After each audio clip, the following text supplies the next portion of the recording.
Hello and welcome along to another episode of this FM22 One Club story from Hemel Hempstead Town with me, Daniel. It's part 160 today and we are back into the title race in the Premier League. It is so tight between the top five. Last season's runner-up nowhere near, but we've managed to just get ourselves back into the mix. Today we'll be playing Tottenham at home, the side directly above us, but only after a Carabao Cup quarter-final against Gennaro Gattuso's Arsenal. So if you're looking forward to those two big games and seeing a big return to form, and an apology that I've got to make as the title gives away, then please do put a thumbs up on the video, subscribe down below for daily FM22 content. There's links to all the key playlists in the eye above. Please do check out my new F1 Manager career if you haven't already. I'm sure most FM fans will like the layout of that game. We also got our hands on a new Panini sticker book last week, so there's loads of stuff up in the eye above. All the links to other platforms down in the description. And thank you as always for your incredible support. Because today we have got some really big moments. If we can beat Tottenham and get ourselves right in that title mix and get to a cup semi-final, things start to look up. Despite a few injuries, despite a sluggish start to the season, we've started winning away games, and more importantly, we've started scoring goals galore, which has been a problem for a year and a half. So let's have a look at the schedule to see what's been going on. You can see, since you were last with me for the Atletico and for the United game, we picked up another gritty 1-0 win, this time at home to Liverpool. Frederik Anders getting the late winner there. And he is the subject of my apology, because after that, I threw him into the first team, and I'm pretty sure you can imagine the results. You can certainly see the difference that it's had in terms of our goals scored column. We won 6-0 at home to Gladbach in the Champions League. Even Stanley Azoma got 2 in this one. Srubek, Torres, Vass and Louise all getting 1 apiece. And then further down, a 5-1 win away at West Ham. 2 more for Frederik Anders, 2 for Miguel Coronel, and of course Gianni Gilby on the score sheet too.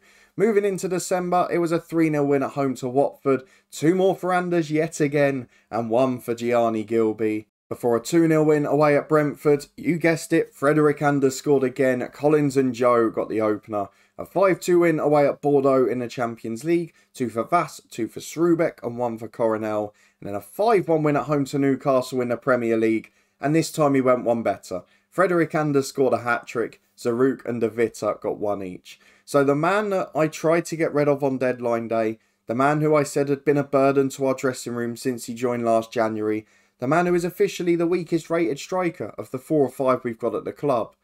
Well, look at him. He has started 6 Premier League games. He scored 9 goals. He is lethal. He's good in the air. He's good on the floor. And he's becoming a superstar. Frederik Anders is now the man we have to keep. And we've got a little bit of a dilemma, because him and Gianni Gilby, both brilliant, but we've also got this lad we paid big money for coming at the start of January. And we're going to have to try and work him into the team as well. Maybe at 19 we can edge him in more slowly, but certainly gives us some thinking to do and some options up front. We're going to see the sale of Azoma this January if we can find a club for him to go to. And then maybe one of Srubek or Torres have to follow in the summer. So that's where we are at the moment. We are in pretty good shape, particularly going forward. We just seem to have stumbled upon it, and I can't really take much credit. If we go to the development centre, we have also had our youth intake preview. It's rubbish. We've got one striker who might be a fine prospect, so let's just hope that he's a little bit of a gem. We have, though, got a new head of youth development in charge of it. He is very well rated. So fingers crossed we can get one superstar amongst all the rubbish. For now though, this episode is largely about 2 very big games, but we do need to find out about one other one later down the line, because it's time for the Champions League first knockout round draw. We look like we've avoided Real Madrid this time because they have managed to win their group. But if we look to the second pot, the unseeded teams, those who were runners up, we cannot face City and Spurs, who of course are from our nation. We can face Barcelona or Bilbao, who are behind my head. Atletico Madrid, Besiktas, Shakhtar and Juventus, the other options. So let's draw, see who we're going to be facing. Spurs are out first, so it's not them. Barcelona next, that could be a tough tie.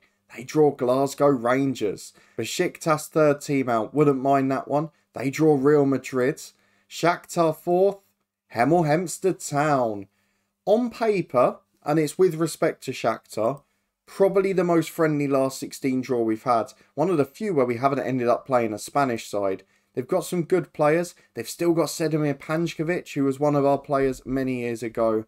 But overall, it's a side we should be beating. Durgan Kaplan's there as well, so virtually the whole midfield has played for us at some point. They will be without a star striker, of course, though, as Ostrakovic is on loan from us. He won't be able to play in that tie. So without their star man up front, maybe that gives us a better chance. What we're going to do, though, is worry about that in a couple of episodes' time. For now, it's all about the Carabao Cup quarter-final. Arsenal will be facing them tomorrow. Fitness test time. Ledian and Drecker misses out. He's been out for about 6 weeks with a broken toe. We've also got a few other injuries behind my head. Let's see if we can get them up on a better screen. John Mellon still out, Kevin Herb still out, and Carlos Martin still out too. These are people that have missed significant periods, not the little injuries we're used to getting. So let's get through the tactical meeting. Stanley Azoma being recommended to come in. Who is fit out of the first 11? Because I don't really know what approach to go for in this game. Everyone's okay, but there's a heavy match load. So even though the League Cup's important, I think we're going to have to rotate fully. Let's go and do that. We'll be back in a minute to run through the team. Well, due to a lack of squad options, a few first teamers have to play, and young Louis Kennedy, despite not being fit, is on the bench. We're just bringing him along for the experiences. But our lineup for today in full is going to be Murillo in goal. John Moore has now become our first choice Premier League keeper again. He's worked his way back in. Murillo now onto the bench, but really improving and not far from first choice. Dean Arthur and Martin Klaas are the fullbacks, with Hannifan and Davris as centre-half. We've got De Vita, Luiz, Vass and Torres, the midfield diamond. He drops in so he can play as many rotated options as possible. And then Srubek and Azoma, the front two. Quality on the bench, but all with a heavy match load. So let's hope we don't have to use it. How many will Arsenal rotate? Let's go and see. Into the Carabao Cup quarter-final. Well, it's 8 changes for us, just 4 for Arsenal. Our former player Haruna, one of those to drop out, and long-term transfer target Fatos. But still a very good side. Austin Roberts, another transfer target, is in goal. So they have got a really high-quality team. Them and City actually disappointing in the Premier League this season so far. So let's hope tonight they'll be disappointing again, and we can have a comfortable passage to the last 4. We're back with 9 minutes gone for Arsenal as they had it on the right hand side and Klaas picks it up. Nice start to the match, seeing us pressing, seeing us win the ball high up the pitch. But eventually the long ball goes awry and Elizondo can bring it away. Out to Paz on the left hand side and Vanderlei. Inside to Odekoya. Goes wide right. They've got a little bit of an overload over there. They've caused us some trouble. They seem to be having most of their possession targeted down that wing as Baptiste. Big switch of play out to the left hand side. They've turned us over there pretty well. The right back Arthur will chase over. Not his natural position, of course. And it's another big switch of play. Seems to be a key part of their game plan as Porto Carrero puts the cross in. And Elizondo fires wide. 10 gone. First attempt for Arsenal. A little bit of a worry for us, it's got to be said. And we're back in the 24th minute as Murillo has the ball in his hands in his own penalty area. And he lays it out to Hannifan short. And we're going to find some options forward because they seem to be matching us up with a very narrow tactic there. Hannifan finds a good through ball though. Torres does the sliding challenge. Hits the post with a shot. Or did it hit Roberts? The commentary suggests he saved it. Looked like it smacked the woodwork to me. And now Arsenal can get on the counter. End to end this move, isn't it? Fidel goes through and Moore will come and claim. Murillo, sorry. Forgot who my keeper was. As Arthur gets the ball on the right again. Nearly half an hour gone. If anything, Arsenal have looked the stronger on the counter. As Torres gives the ball to De Vita. Hannifan to Luiz. No real gilt-edged chances at either end yet. As Torres goes left to Srubek. Not seen anything from him. Back to Klaas, who plays a 1-2. Srubek turns in on his right foot. And you know what? He's not produced too many great moments this year. But that is a moment of magic. Fitzrubek puts us ahead. Wonderful goal from last season's top scorer. It's our first shot on target as well. As Torres picks the ball up in the number 10 role. Back to Davris. One of the few first teamers in today. As Vass making the run after playing in Srubek. Luiz finds him across the box to Azoma. Good block. Baptiste all clear. It's excellent work. We're starting to come strong. And here's Torres. Back to Vass again. To Klaas. Chance to get the cross in, but in the end we're forced backwards. Davris will pick it up. Just storms into the Arsenal half. No pressure because there's 11 behind the ball. And Dean Arthur gets it on the right. Short to Hannifan. Back to Arthur again. To Luiz and De Vita. He's 1 yellow from a suspension, so we've got to watch out for him as it works its way back to Hannifan. It's lovely possession. We're not really going anywhere at the minute. We've got to find that cutting edge ball. As Hannifan finds Torres to Azoma. to Arthur. There's 4 in the middle if he can cross. Torres is 1. Hits the post for the second time tonight. Stays 1-0 with 35 gone. But the last 5, we've been brilliant. And at half-time, that's exactly how it stays. We've only had 2 shots on target. Again, without those star strikers, we've not looked like scoring lots of goals. But to be brutally honest, it's been a really good display. And for a backup team, we're not doing too shabbily at all. As we're back again, 5 minutes into the second half, in possession around halfway. Class has it a left back to Luis, up to Torres. It's nice having a striker in there. It's given us a real attacking edge with the front 3. Strubeck slides the ball in, but he's absolutely miles offside. There is no chance in hell that this goal stands, I can assure you of that. Jones checks with VAR. Goal disallowed. No surprises. Not sure we needed VAR to check that one. As we approach the last 25 minutes, we've probably got to think about rotation now. I'm looking at people like Klaas and Davris and De Witte who are going to have to play at the weekend. I'm also looking at people like Dean Arthur who are shattered. So let's bring on Chauvin at right back, although we've only got 2 sub-defenders. Arthur's going to have to play. Davris will come off for Zaruk. Chauvin will come on for Klaas. No, we'll leave Klaas on. We'll bring Dean Arthur off for Chauvin. We've got 5 days until the next game. So Zaruk and Hannafan will be centre-halves. De Witte will be replaced by, I think, Coronel perhaps. In fact, Stamatis on for him. Louise goes holding role. Vass will be replaced by Coronel. We've got 1 more sub. Do we need it? Not yet. We're going to leave it for a little while. Well, into the final 10. I'm going to take off Torres for young Louis Kennedy. I know it's a bold move at this point in the game, but he's fit enough to do 10 minutes and it's a great experience for him. We've got to start focusing on youth. It's one of the things that I'd be most proud of at the end if we could get someone through to first team level. As Zaruk wins the ball just inside the Arsenal half. Gives it to Torres and Stamatis and Azoma. Lovely strike. Stanley Azoma puts it in. VAR checks again, but this time I think we'll get the opposite outcome. It looked fine to me. There's 9 Arsenal players surrounding the referee, but it's going to do nothing. Stanley Azoma scores a cracker just as we talk about selling him. And Torres' last contribution to the game is a wonderful assist for what should be the winner. 4 minutes added on. It's looking pretty comfortable at the minute. No threat to our goal whatsoever. And after a poor first 15 or 20 minutes, it was all Hemel Hempstead. We deserved to win. We got a youngster onto the pitch and we played really well while resting most of our team. We could not ask for a lot more than that. It's got to be made worth it though, because in 5 days' time we face Spurs, 3rd v 2nd in the Premier League. And as defending champions, we've got to win to get ourselves back in that mix. Let's go and see if we can. Fitness test time ahead of the big second game in the Premier League against Spurs. No Andreka, no Mellon. The long-term injuries are still out. So let's go ahead and see what situation the league's in. Manchester United won.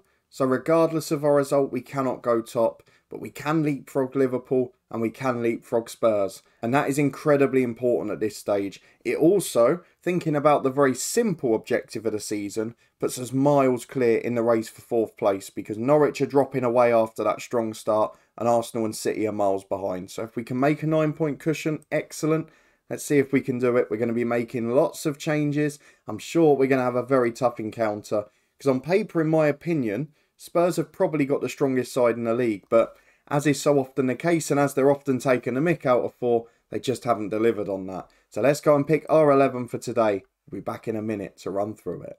Right then, back to full strength. Louis Kennedy does take his place on the bench again due to a shortage of fit players, but everything else is exactly what you'd expect. We've got John Moore in goal. Chauvin and Klaas, the only 2 fit fullbacks, so they stay involved today. Zaruk and Davris, the 2 centre-halves. We've got De Witte, Stamatis, Coronel and Joe as the midfield diamond. They've all been excellent this season. Coronel had a slower start, but he's come back to form.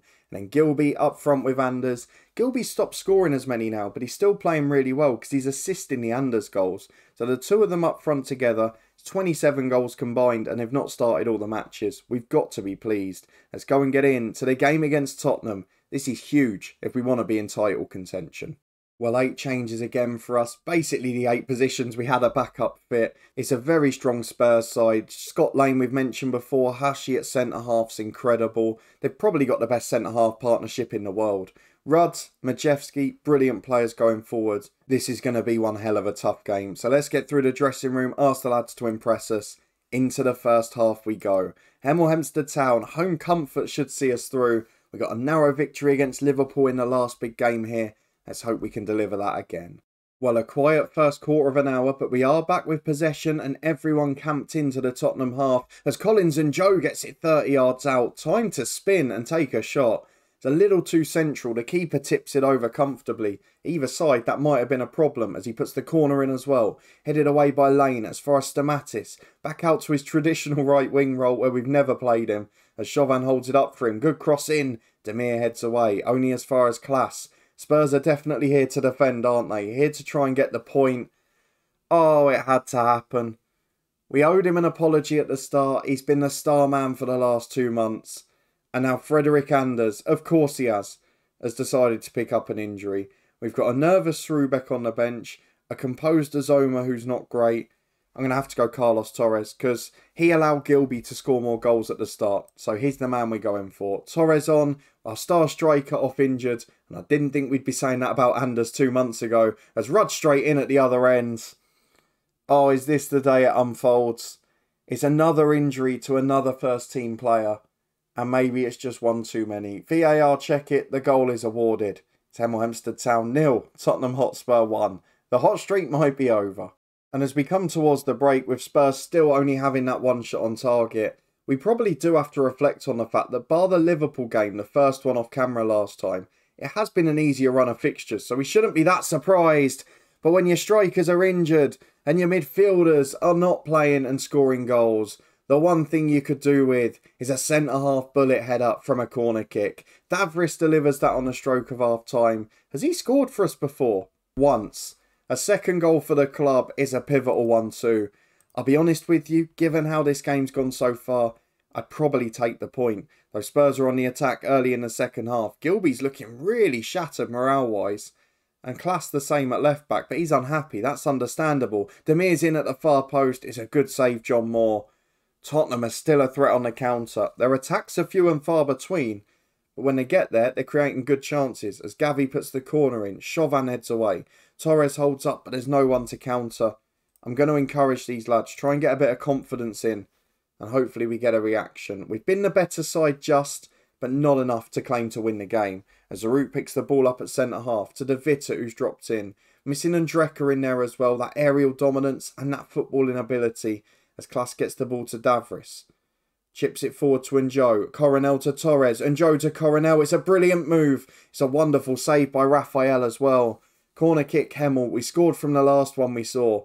Can we deliver another here? As Collins and Joe to the back post again. Davris up. Good save by Raphael. Whoever's marking Davris can't handle him. Where's the defence gone? Don't you dare play that across field. You've got to stop the cross here. He's run it out for a goal kick. Why on earth were there not 2 people back for that corner? Let's look at our attacking set pieces. Right, so Coronel and Joe can't both be taking it. So what on earth's going on? Because 2 of them should be back.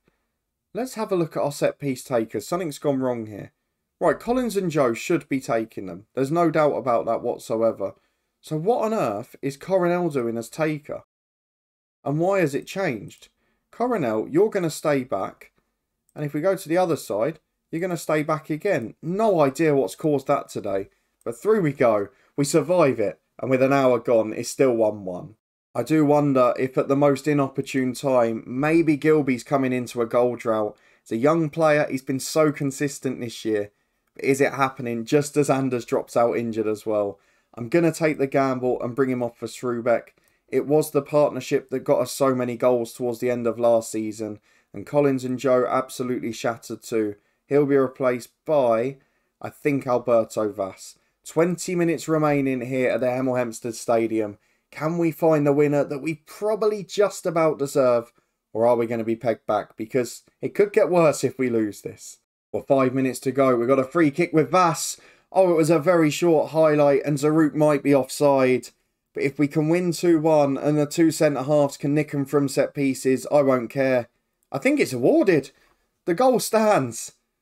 The 2 simplest goals you'll ever see. And it's Davris and Zaruk, the centre-halves, who have defended pretty solidly. and delivered two wonderfully crucial moments in the opposition area. Davris a bullet header, Zaruk a lovely half volley, and here's De Vita to Class. Spurs have to chase it now, so can we nick a third late on and make this look a little glossier than it actually was? Class chips forward, Vass makes the run, brilliant movement, brilliant finish. Alberto Vass puts it in, Martin Class the left back sets it up. That's 2 goals and an assist between the defence, and Vass, who delivered that set piece for the goal for Zaruk, has now scored one of his own. 3-1, it really flatters us that, but it's a crucial win. We're back in a title race, and no matter what, even without the striker scoring here, the goals are starting to flow at Hemel Hempstead Town. Let's go and take a look at the schedule for when we're next going to be back, but after a slow start, we're back up to second in the league. Excellent work indeed. Of course, Frederick Anders wasn't going to be a short injury, 3 to 4 weeks, so the new signing's going to get a couple of weeks to try and stake his claim. Let's have a look at the schedule though for when we're next going to be back. I'd imagine the January window is going to be quite quiet because we've already made our big signing in advance, and Tottenham Hotspur are our opponents in a League Cup semi-final. So do you know what? I might wait all the way till February because potentially we've got a load of really big games coming up then. Yes, I'd like to show deadline day, but I don't think there's going to be much going on. So we'll judge it based on who we get if we get to the 4th round of the FA Cup, or whether there's any big games in the meantime. But if you did enjoy this one, 2 really solid wins at home, despite injuries, despite a lack of goals up front, then please do put a thumbs up on it. I hope you're enjoying our new look team. We've got another big signing to come in, and maybe this is the year we can compete on all fronts, particularly given the more friendly Champions League draw on paper. If you want to stay up to date and find out though, do subscribe down below and turn that notification bell on. Please do check out the F1 Manager save, that's up in the eye above, as well as the new Panini sticker book too. A massive thank you for your support with everything as always. I'll put the F1 playlist above my head now. But thank you very much for watching as always. You can support the show through various links down in the description, and I'll see you here again next time for more big games with Hemel Hempstead Town.